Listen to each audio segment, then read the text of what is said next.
Hello everyone, I am here with Kim Jones of Steve's Leaves, and I am here to ask you 6 questions. Would you like to introduce yourself? Sure, absolutely. I'm Kim Jones. I am the customer service, shipping, and wholesale manager here at Steve's Leaves Inc.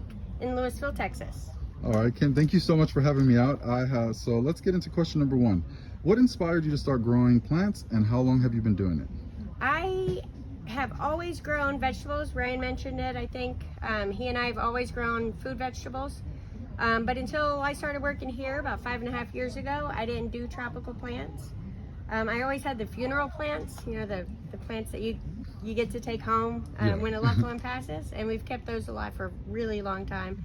But otherwise, what got me into it, changing out from corporate America. Ryan and I both worked very rigorous, high-level positions in corporate America, and we made lots and lots of money, but we were miserable people. We didn't take care of our surroundings, we didn't take care of ourselves, and more importantly, we didn't take care of our community around us. So we stepped back from that, took some time off of work, and then he started working here about 6.5 years ago, and I've been here for 5.5. I think that's so awesome for you to share that. I think it's important for us to remind each other that we do definitely have to take care of ourselves and keep growing as people. Absolutely, and ask for help when you need it. Of course, that's right? the most important thing. All right, question number 2. Do you have a favorite plant to grow, and what makes it special for you? I do. It's Philodendron crassonervium. Okay. It's a strap leaf philodendron that has a really thick, rigid mid-vein.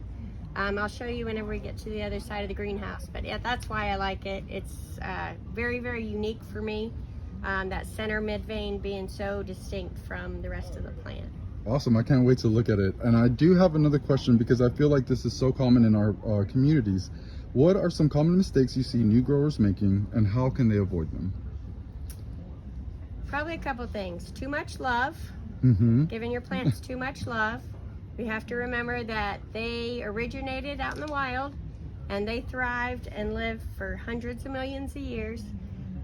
So when we overwork our plants, whether it's repotting too much or pruning them too much, or just loving on them too much, really, I think they get tired of it sometimes. And then the second would be knowing when enough is enough.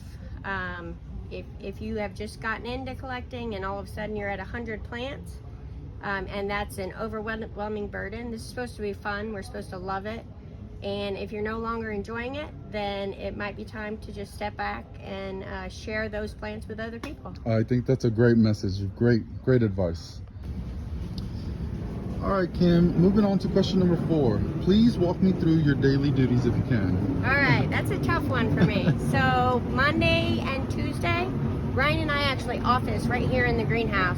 We set up computers on the propagation bench so that we can be tied to the computer, our order system, and be close enough to our shipping facility. So Monday is normally getting orders temp checked, deciding whether it needs, winter packing, a heat pack, those kinds of things, and making sure we get people in the right places. How many people do I need out wrapping plants versus how many people do I need pulling orders, those kinds of things. Wednesday is sort of a half and half day. We start pulling up the next week's inventory and getting ready for lives and things like that. And then Friday is all about propagation. Awesome. Let's see, what is next in terms of growing for Kim? I'm not sure. I love the plants. I love this environment. I only have 6 years with the federal government to retire. So at some point I need to go back to the federal government, but I am not ready to leave making plant babies every day. So I'm not 100%, but I love it here. This is the best job on earth.